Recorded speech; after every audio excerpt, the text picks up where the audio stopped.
Hello, ladies and gentlemen. We are back with one of the greatest spectacles in all of YouTube. That is my covering of the Hannibal series. I have 12 posted. 13 will go up tomorrow. This will be Tuesday, and 14 should go up Wednesday. So it should be Wednesday morning at 9 a.m. or 9:01-ish when you're seeing this. That's my time. Video. On August 2nd, 216 BC, Hannibal won his greatest victory near the town of Cannae in southern Italy. That was a brutal one. By day's end, his outnumbered mercenaries had destroyed the majority of the largest army Rome had ever put to field, marking this as one of the bloodiest military... That was their largest army they had ever put to field? Wow. I don't remember it saying that. That's crazy. Military encounters ever fought. For the Romans, Cannae became the benchmark by which subsequent defeats were measured. It would not be surpassed for another 600 years. Wow. The dazed survivors of the Roman army dispersed. Varro resurfaced in Venusia. Is Barca, is that Hannibal's last name? Hannibal Barca? Or is that his last name? I'm butchering it. And where's he buried at? Sorry, I'm sure that's answered. In charge of as little as 70 horsemen who escaped the pursuing Numidians. In Canusium, a certain 19-year-old tribune by the name of Publius Scipio, together with 3 other tribunes, What is with all these damn Scipios? gathered a larger group of some 3,000 men. Despite barely escaping the carnage, the young tribune was notable for inspiring the troops, going as far as threatening to kill those who spoke about fleeing, and forcing the men to take an oath never to betray Rome. In the days that followed, up to 10,000 survivors would converge on Canusium, and Varro would resume command. The question was, what would Hannibal do now?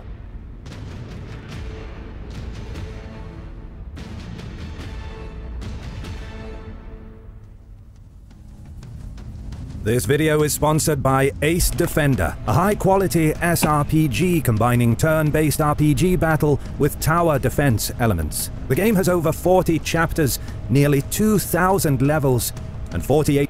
I want to know more. So please, tell me more. Oh. A day after the battle... This is a different, setup, like graphic thing than before, which I'm still digging it. It's pretty good. The Carthaginians were still plundering the 2 enemy camps, taking 19,300 prisoners. Hannibal saw to the burial of his fallen troops and gave Paulus a proper burial. But the dead Roman soldiers were left to rot in the sun. While more than 50,000 men lay dead or dying in the plain below, the Carthaginian leadership met at a villa in Cannae. Visibly exhausted, they were in disagreement. Hannibal and some of his officers wanted to rest the army and prepare for the campaign in southern Italy. Maharbal, a prominent cavalry commander, was among those who wanted to march on Rome without delay, proclaiming, perhaps enthusiastically, that he would lead the Numidians to the capital in 5 days. He protested to Hannibal, "Truly the gods do not give everything to the same man. You know how to win a victory, Hannibal, but you do not know how to use one." Oh. Whether or... I understand what he's saying, but I'm sensing a little bit of betrayal. Dun dun dun. I could be wrong. Not these words were truly spoken, The reality was that Rome was 400 kilometers away. Another long march, after a grueling campaign had just ended, would be disastrous. Furthermore, the Senate adopted emergency measures to raise 4 legions in the coming weeks. Criminals, slaves, and boys as young as 16 or 17 were conscripted. While insufficient for a pitched battle, these troops would be enough to man the walls of Rome. Praetor Marcus Claudius Marcellus, previously tasked with reinforcing Sicily, was now sent to bolster the confidence of allies in Campania and wait for the wreck of the army of Cannae to join him. If he were to march on Rome, Hannibal would be placing himself between 2 Roman armies and would need to fend off relief forces that the Senate would muster over the coming months. To overcome the enemy's vast manpower, Hannibal had hoped for reinforcements from Iberia, but thus far the Scipio brothers had kept Hasdrubal at bay. Worse, Carthaginian Senate's planning and logistics left much to be desired. Troops in Spain and Italy were mostly paid by the Bacchid family silver. Very little financial support came from Carthage itself thus far. This disjointed system was detrimental to the war effort, and in stark contrast to the better organized Roman Senate that strived to secure funding and logistical support for its army and navy in all theaters. So far, the only attempt to supply Hannibal was a fleet of 70 ships that roamed the waters of northern Italy in the aftermath of the Battle of Trasimene in 217. But lack of coordination prevented them from making contact, and many of these ships had since been captured near the port of Cosa. Confronted by these problems, Hannibal knew that despite his ability to outwit and surprise his opponents, his army would not endure the many corrosive years in the field without reinforcements and logistical support. The decision not to march on Rome was sound. While the situation in southern Italy remained uncertain, another Roman army advanced north to punish the tribes of Cisalpine Gaul for siding with Hannibal. The expedition was launched just days after the main army went on its way to Cannae, as part of the Senate's plan to destroy all enemies in the Italian peninsula in one massive counterattack. Commanded by Lucius Postumius Albinus, the Romans marched through the Silva Litana forest, some 120 kilometers northwest of Ariminum. Lucius Persinius Albinus? How do they... The names. They're amazing.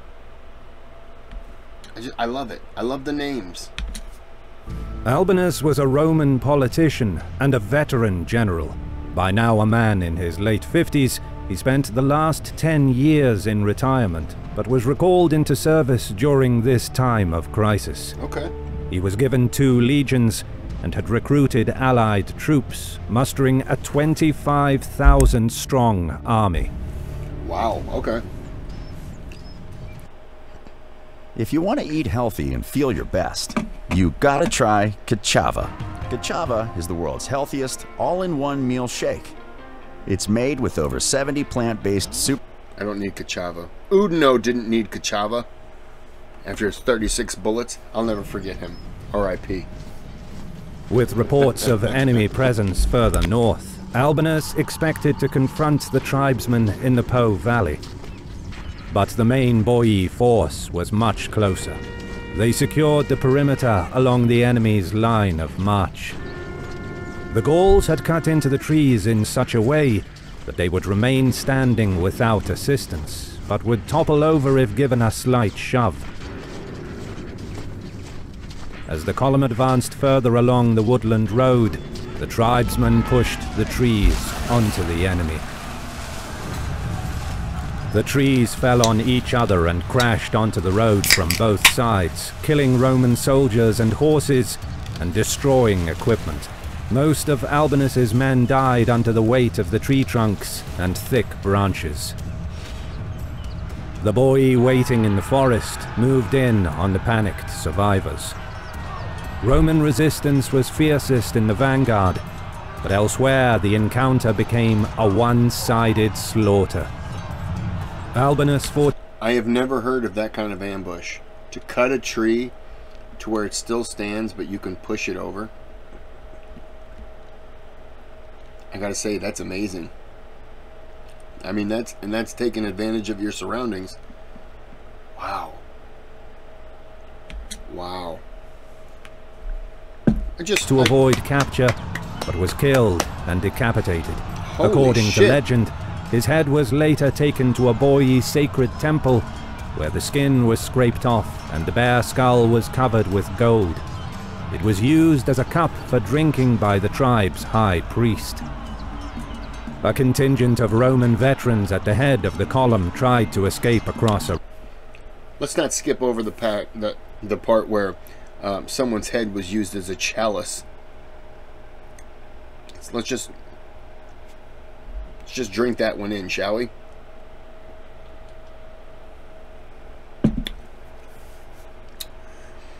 They decapitated him, scraped the skin off,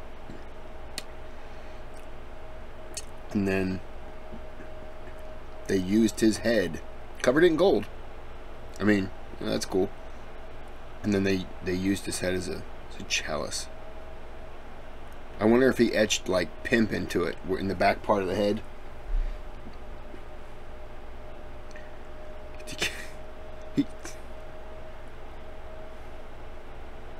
He used his head as a drink. Okay. River, but were captured by the Boii, who had already taken the bridge over it. Very few Roman prisoners were taken. The Boii also took a vast amount of loot, with the Roman goods handily concentrated along the forest road. Of the 25,000 Romans, only 10 men survived the battle. Holy shit!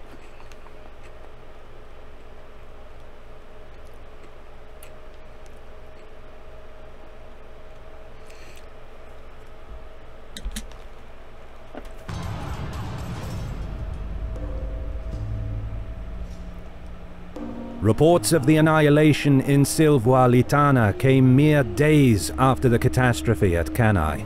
A panic hit the city of Rome. The Senate ordered aediles to patrol the streets, open shops, and disperse any sign of defeatism. However, all offensive operations against the Gauls were suspended indefinitely.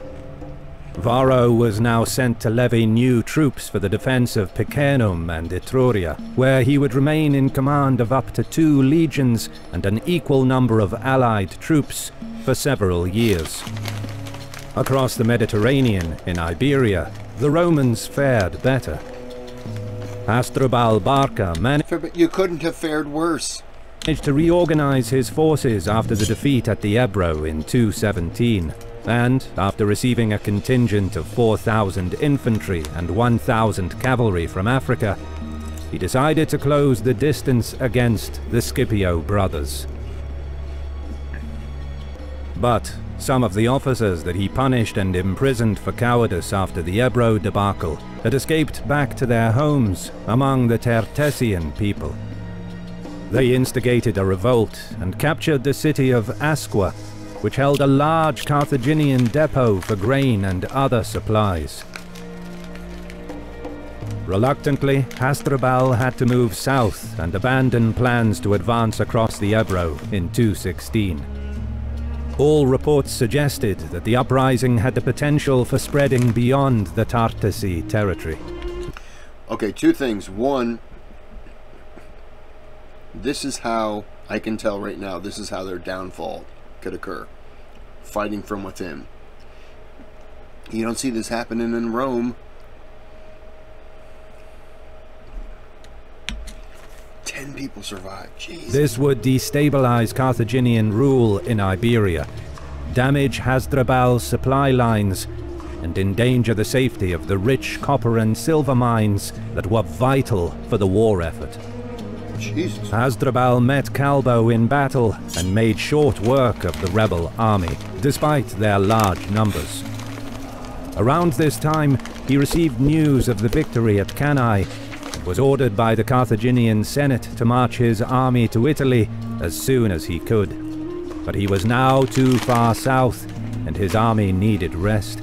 Most he could do is reach the Ebro River before the onset of winter, but it was too late to campaign against the Romans. For the older Scipios, this was a window of opportunity they would not miss. Previously, except for a brief expedition south of the Ebro, they largely stayed north of the river, weary of Hasdrubal's generalship and the vast resources he had at his disposal. But, taking advantage of the Carthaginian general's absence, the Scipios negotiated an alliance with some of the Celtiberian tribes. In addition, they enlisted many mercenaries from their ranks and began preparations to push south across the Ebro next spring. Back in southern Italy, a Macedonian delegation was heading towards the Italian coast. Upon hearing of Hannibal's victory at Cannae, Philip V of Macedon wanted to propose an alliance with the Carthaginian general. His ambassadors joined Hannibal at his camp. The negotiations would drag on until next summer. And the situation in Italy would change dramatically over the coming months.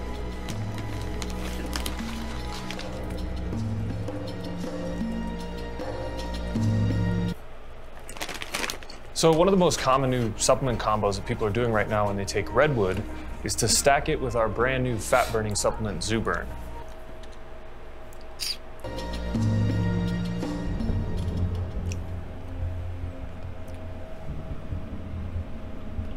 Cut off in Italy, Hannibal would yet again show his uncanny ability to adapt to an unfavorable situation. During his year-long trek across the Apennines and back, he dispersed a vast number of scouts. Gradually, this network of spies uncovered how Rome interacted with the region. Hannibal learned that a variety of treaties tied the communities of southern Italy to Rome, which acted as hegemon of this alliance, rather than a ruler. Rome counted on its allies to supply half of the manpower and material that were vital for the war effort. But most of these communities were non-Roman and didn't speak Latin, and some were becoming disaffected by the high-handed Romans. This was the weak link that Hannibal needed.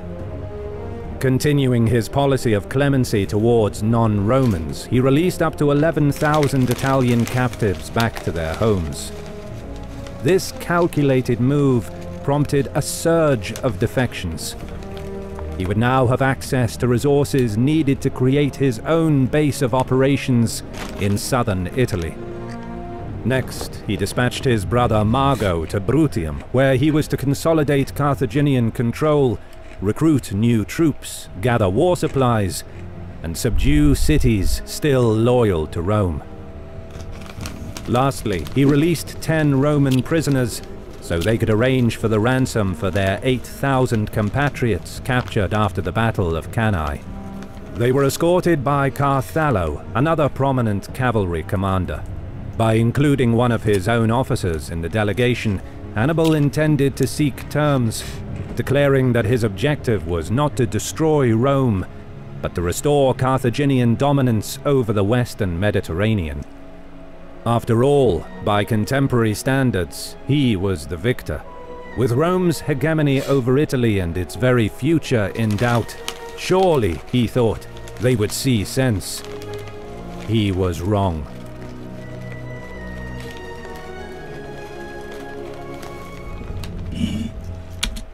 Why do I have a feeling they're going to kill that guy? Damn it. 7:46 p.m. And I know this video is probably going to be a little bit longer. but I want to do it. So I'm going to end this here, and I think I'm going to just jump right back into it. By the way, Greg, if you're watching this, you got to get some of this fried pickle and ranch dip. It says Southern.